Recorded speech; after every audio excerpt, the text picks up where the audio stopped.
Hey everybody, it's Missy again. Thank you for joining me today. I'm back with another process video for National Scrapbooking Day. And this one is for Hip Kit Club, and this is for my challenge up on the member forum to use cut files or a cut file and mixed media. And so I'm going to begin with a cut file, and I cut it on white cardstock, and this is one of the subscriber cut files for May. And so if this is not up yet on the website, it will be very soon. And so the first thing I'm going to do is use my finger and just smudge some white gesso over the cut file. It's a really pretty, almost like a cherry blossom branches with flowers. It's so pretty. And I cut it on white because I wanted to just color it in, customize it to different colors. And I based my color scheme on embellishments that I'm going to use that are in this month's kit, the 2018 April kits. And look how pretty this is. So you not only get the cut file with the branches and the outline of the flowers, but you also get the little inside flowers.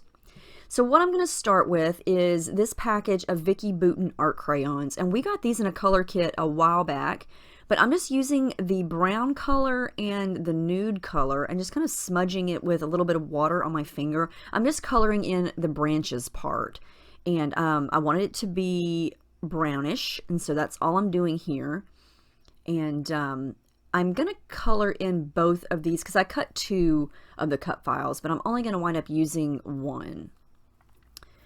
And yeah, this is really easy to do. If you cut it on white, you can customize it to whatever color you want. You can certainly cut it on pattern paper. Just depends on the cut file and depends on the look that you're going for. I love to start with white and just make it my own.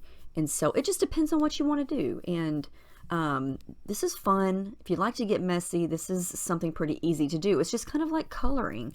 Now, I pulled out the Distress Oxides that we've gotten in previous month's kits. Some of these are from my stash, but a lot of these are from color kits. And I'm just using my little mini foam ink blending tool and just smudging the color right down on top of these flowers. So I decided to go with pinks, yellows, and aquas. Surprise, surprise, my three favorite colors to work with. But these are going to match really pretty with the embellishments that I'm going to wind up using.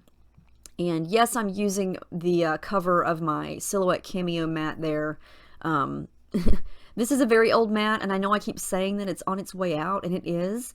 I just keep it hanging on. What I do to keep it working after it loses its stickiness is I just spray the whole thing with adhesive spray. And my cardstock will stick to it. It won't slide around when it's cutting.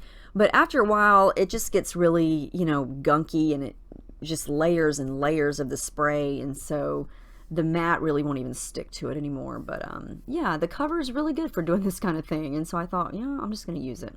Anyway, you can see how I got these colored. I think they're really pretty, and they're going to look really good on white cardstock.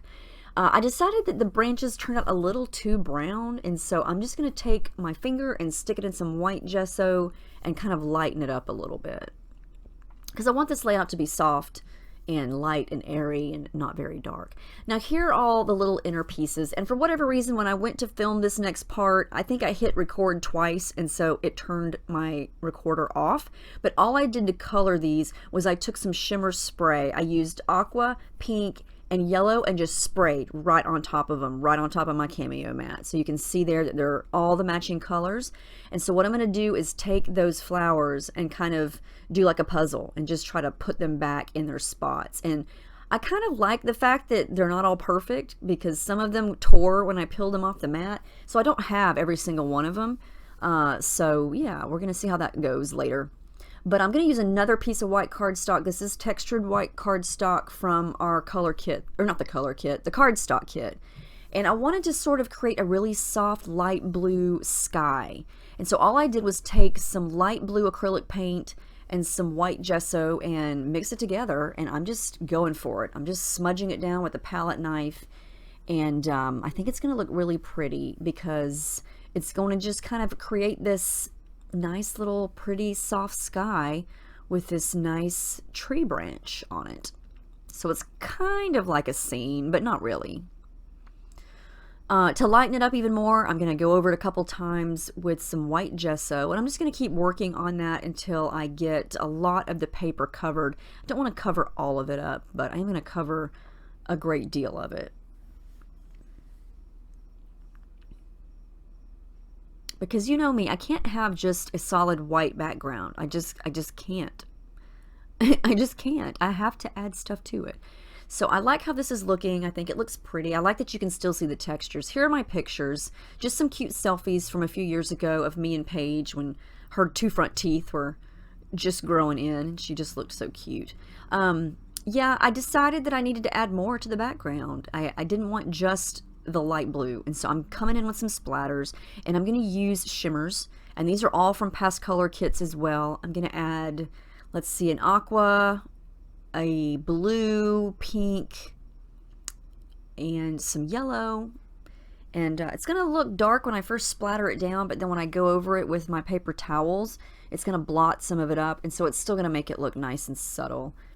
And then, of course, surprise, yay, I had to add my color shine because, yeah, it's so pretty. It's right there on my desk all the time. So I like how that looks, and I decided that I wanted to add a little bit of color variation to the background. And so I'm going to use the Peacock Feathers Distress Oxide and my little ink blending tool again, and just very lightly in a circular motion kind of go underneath the cut file in a certain spaces, just to make it look a little more dimensional and not so flat. And I like how that's looking. I think it looks a little more dimensional. And then one thing I decided to do was add some white splatters. And I'm really glad I did this because I think it looks a lot better. And the easiest way to do that is just to take some white acrylic paint, water it down, and splatter, because it's thick white paint and it's not going to just soak right through your paper. It's going to stay and it's going to dry white. Because I've bought so many white sprays over the years that just soak right through and you can't even see it. And so the white paint always does the trick. And I really like how it looks. It just looks like little lights flickering in the background. Now I'm going to lightly glue down these branches here, just in a couple spots. I didn't want to glue down the entire thing because I wanted to tuck my pictures underneath some of the branches. So I'm going to add a little bit of tissue paper first, just to give it a little bit of interest and texture and dimension, so it's not so flat against the background. And I'm going to situate the pictures just like that, so that one blue flower is right in the center of the two flowers. And then to add a little bit of layering behind the pictures, I'm going to use some of the exclusive Project Life cards from this month. And it's just going to add a little bit of something extra behind the pictures to kind of separate them from the background. And it's going to add more pops of those three main colors. Now, I've been wanting to use this 4x6 paint stroke card, but yeah, I haven't used it yet. So here's how I'm going to use it. I'm going to tear it and use it as layers. I know tearing things sometimes is just a travesty, and it just makes me go, oh, I can't believe I did that. But then, you know what? It's better that I tear it and use it as a layer than not use it at all, right? So you need to use your things however you see fit, and sometimes you just have to tear things up. I'm going to add a little bit of white paint on top of that just to make it a little more subtle. And then I think I'm going to start to come in with thread. Of course, thread. Thread makes me happy, and I don't even know why. I don't think I could make a layout without the thread.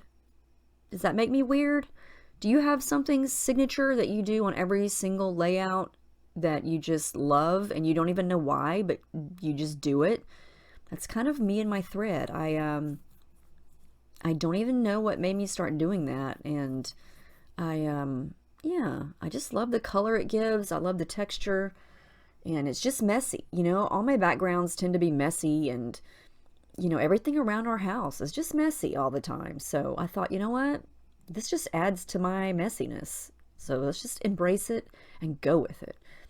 Now here I am starting to add those little flowers back inside the open spaces, and I wanted to pop some of them off the page. So I cut some very teeny tiny skinny pieces of adhesive foam to stick to the back of some of these flowers. And I'm not going to pop all of them up. I'm not even going to color, that's not the word I wanted. I'm not even going to fill in all of the open spots. I'm going to leave some of them open, and I think that looks really, really pretty. So some of them are flat, some of them are raised up, and some of them are just left open. And I love the effect of that. I think it's really pretty. Now here comes the embellishments. I'm going to use a couple different things. I'm going to use this sticker here. It's one of the exclusive floral puffy stickers. I believe Kim Watson designed those. They're gorgeous. I've been hoarding them. I want to create a tropical layout, I think, with the rest of those. The butterfly is going to get used, and it's going to go right there, sort of like he's just flying off the page. I'm going to use this Pick Me Up floral die cut, and then one of these Pebbles dimensional stickers. Again, I used the pinks, the yellows, and the blues because I knew these stickers had those colors in them, and it would be easy to add those in. But you could certainly do this with any colors you want. And I decided the top needed a little something, so I'm going to add in a couple of those inside pieces, one of each color, just to add a little something something at the top.